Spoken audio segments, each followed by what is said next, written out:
Hey, what's up, everybody? Welcome back to another episode of The Real Heroes Show. You got Corey here with you as always. It's time for another 4K Blu-ray review, but this time we're not doing one disc, we're doing two. In honor of James Gunn's The Suicide Squad coming out this week, we're going to review two of his films, Guardians of the Galaxy Volume 1 and Guardians of the Galaxy Volume 2. Just so I can get these things out of my hands, let's go over the packaging real quick. Both discs, you're going to get the 4K disc, slip for digital copy, and the standard Blu-ray. That's for Volume 1. And then the same thing for Volume 2. Got the 4K disc here, slip for the digital code, standard Blu-ray. Not a whole lot of pomp and circumstance on those. I'm sure if you bought them early, you would have gotten a slip cover. I bought them kind of late in the game, so I did not.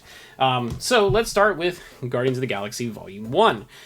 This movie was made in 2014, kind of broke the mold for Marvel films. It was the first one to get weird, introduce some new characters that people weren't really familiar with, and kind of introduce the world to the cosmic side of the MCU. So tech specs on this one, it was shot at 2.8K, has a 2K digital intermediate, HDR10, so no Dolby Vision, as is standard on all Disney Marvel discs, with the exception of Black Panther, which has a Dolby Vision track. 239:1 aspect ratio, and a Dolby Atmos audio track. So, diving into the video on this one, this movie, I revisited it recently, and it's actually surprisingly dark the way that it's lit, especially in comparison to Volume 2. There are a lot of scenes like the opening on Morag, a lot of the stuff on the ships, when they're out at nowhere, where there's not a lot of bright light. It's a lot of dark, a lot of shadow. So it's not quite as sharp as some of the other films out there in the Marvel catalog. However, the highlights are extremely bright. Anytime there's a laser blast from a gun, or the Power Stone, which is the MacGuffin of this film, shows up, it is very bright. It is a bright purple. It is eyeball-searingly bright, which is pretty cool. Details are relatively crisp on anything that's human or has prosthetics applied. So Star-Lord, Gamora, Drax, they all look really, really sharp. The CGI, so your Groots, your Rocket Raccoons, not quite as much. They are showing their age a little bit now that we're 7 years after this movie first premiered. Obviously it's not going to hold up quite so much. So again, it's a decent presentation. It's not my favorite 4K disc out of the Marvel collection. It's a great movie, but when it comes to the video, it's not the best that they've got to offer. So for the video on this one, I'm going to give it a 7 out of 10. There is definitely some room to grow. When it comes to audio, it is a little bit better than the video. I'm happy to say that. It is a typical Disney disc, though. It does require some volume adjustments. So if you pop it into your player and you set your receiver or your processor to your normal listening volumes, it's not going to be very robust. It's not going to fill out your sound stage and really give you that theatrical type experience in the home. So once you get past that, it is pretty big. It has a nice wide sound stage. The music is full. The effects and the action scenes are full. All that stuff is good. Dialogue is clear. No issues there. Obviously, both of these movies, a lot of needle drops. There's a lot of popular music in there. Anytime those tracks kick up, boom, everything fills up within your soundstage, which is great. Not a terrible ton of bass. You get a good deal of it when some ships are flying by, and you know, when Ronan speaks or when Drax speaks, they carry a nice deep bass to their voice, so you do get some reverberation in there. But again, I think with these Disney tracks, the dynamic range sometimes just isn't there, and no matter how loud you crank them up, the core is not there to begin with. So yes, it might get louder, but the dynamic range is not going to expand so much. So some standout scenes, though, the intro where a young Peter Quill gets beamed up onto Yondu's ship. You get a nice little Atmos effect when they fly over, which is cool. The prison break partway through the film, there are drones that are flying around. You get some height effects from them, and then Rocket and Groot are destroying them. You get really great surround effects, everything zipping past your head. It's really cool. And then pretty much anytime the Power Stone is in play, I know that I said this about the video, but it holds true to the audio as well. So when the Power Stone is influential in blowing up the collector's showroom. That is a very loud moment. It hits you right in the chest, which is pretty cool. And then the final battle at the end, when all 4 of the Guardians, because Groot has already sacrificed himself, spoilers, they're holding on to the Power Stone, and the Power Stone is kind of enveloped around them. You feel that in the soundstage too. It's very cool. It really makes you feel like you're in that bubble with the Guardians, which is pretty great. So for audio on that one, I'm going to go ahead and give it a 7.5 out of 10. So it is a little bit better than the video. Not the best track that Disney has put out for their Marvel films, but not so bad either. So is that one worth picking up? If you're a Marvel fan, 100%, absolutely. If you're a James Gunn fan, again, absolutely. It's an absolutely great movie. Very influential in a lot of blockbuster cinema, not just with Marvel. You see parts of his filmmaking and the musical choices and the visual aesthetics have bled into other franchises as well. So a Hallmark film with a pretty good 4K Blu-ray. But let's move on to Guardians Volume 2 now. This disc has a somewhat special place in my heart. When I bought all of my new speakers, my Paradigm Premieres that I did a review on a couple weeks back, this was my testing track. And I read online, I did a lot of research, like what movies should I use to test my speakers, test my bass, listening position, Atmos, all that stuff. And it seemed like the general consensus was take a movie that you know really well and you have it in your head of what that movie should sound like, and then build all of your tests off of that. Guardians Volume 2 is a movie I'm very familiar with. It's one of my favorite Marvel films.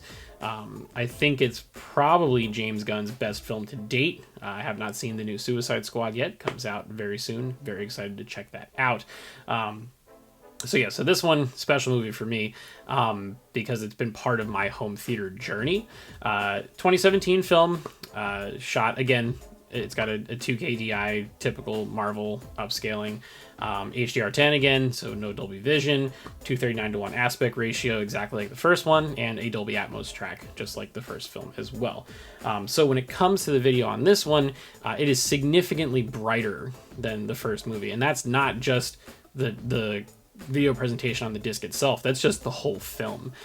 There is so much in this that is extremely bright and colorful, whether it's the stuff from the opening, it's the stuff when they visit the Sovereign, when they're on Bearheart, when they go to Ego's planet. It's just everything is just bright and colorful, and the HDR really sells that. All the colors just pop off the screen. Highlights are very, very bright. Again, they'll burn your eyeballs out, which is it's what we're here for, ladies and gents. That's the game. You know, you want to have the brightest brights and the darkest darks and get a really nice dynamic range on the picture. So really good. The CGI characters, in this one it's Baby Groot and Rocket, much more refined. Rocket's fur has come a long way. It's even better in Infinity War and Endgame. By the time Endgame comes out, you think it's real. Tony Stark thinks he's a Build-A-Bear that's just sitting in the corner. So very, very realistic. This is, to me, one of the better looking Marvel discs. So for video on this one, solid 8 out of 10. I do think it's great. It's not the best. I think I would leave that probably to the later Avengers films. I think they look ridiculous on 4K, but 8 out of 10 is not too shabby. Audio on this one, again, even better than the video. It's still a teeny tiny bit quiet, but it's not like a typical Disney disc where you have to really crank the volume. Just a few dB will get you where you want to be. Bass is very good on this one when it shows up. Dialogue is extremely clear. It really feels like when Drax talks, he's just in the room with you. It's pretty cool. Music is great. Obviously you've got the opening scene with the young Kurt Russell and Meredith Quill. Great musical drop in there. And that song carries out throughout the theme of the movie, which is fun. And when that hits, you know it's going to be good. And then the intro with Mr. Blue Sky, that it takes off. It fills up the entire room. It's really fantastic. Standout scenes, audio wise for this one would be that intro. Not only do you get the wonder of Baby Groot dancing, but there's a lot of great audio between the music, the effects. When that beast goes down that they kill, it is a thunderous LFE drop. It just boom, and it shakes you to your core. When the Guardians of the Galaxy title card pops up, I know this is silly, but it says Guardians of the Galaxy, and then Volume 2 lights up underneath it just after it. When Volume 2 lights up, it's a neon sign, and that is a nice jolt of LFE too. It's just like one of those really nice little touches that I love. When they're getting chased down by the Sovereign, when they're on their remote ships, everything is flying past you. Every move that Quill and Rocket make when they're piloting the ship, it's just really great. It's a reference type moment to me. Later on in the film, when Rocket is setting off all of his explosives and beating up the Ravagers and throwing them up in the forest and shooting them back down, great audio there. When Yondu is escaping from his own ship and his little fin is shooting the arrow around, and that zips by your head, and all those kills are super gratifying and lots of fun. And in the end, the movie goes a little bit off the rails in the final battle. Thankfully, it makes up for it with the funeral scene at the end with all the fireworks. But even though it goes off the rails during that final battle, the audio is nuts. There's stuff happening everywhere. It is all out insanity, and it comes through on the track. So for audio for that one, gonna give it a 9 out of 10. I feel like this one is pretty close. It's about as close to a reference disc as I think Marvel's gonna get, just because the Disney releases tend to be held back a little bit. Absolutely worth picking up without question, whether you're a fan of Marvel movies or not. This one's just a great one for your home theater collection. If you want to show off what your stuff can do, this is going to be a great one for that. So excellent collection. Can't wait for a few more years when Volume 3 comes out. We can cap off that trilogy, have all 3 of those discs sitting on the shelf. And in the meantime, we got the Suicide Squad to check out, which is going to be really exciting. It comes out on the 5th at 7 p.m., both in the theaters and on HBO Max. We will be doing an extensive review of that film when it comes out. And then once it comes out on disc later on, definitely we'll be adding it to the collection and doing a review there. So would love to hear from you guys. Leave me a comment here and let me know which Guardians movie is your favorite. Whether that's the story, the visuals, the audio, the music, what separates the two for you, which one is your favorite. Drop me that comment below and let me know. If you'd like to support the channel, you can do so absolutely for free. All you have to do is like this video, subscribe if you haven't already, turn on your notifications, and share the video with your friends.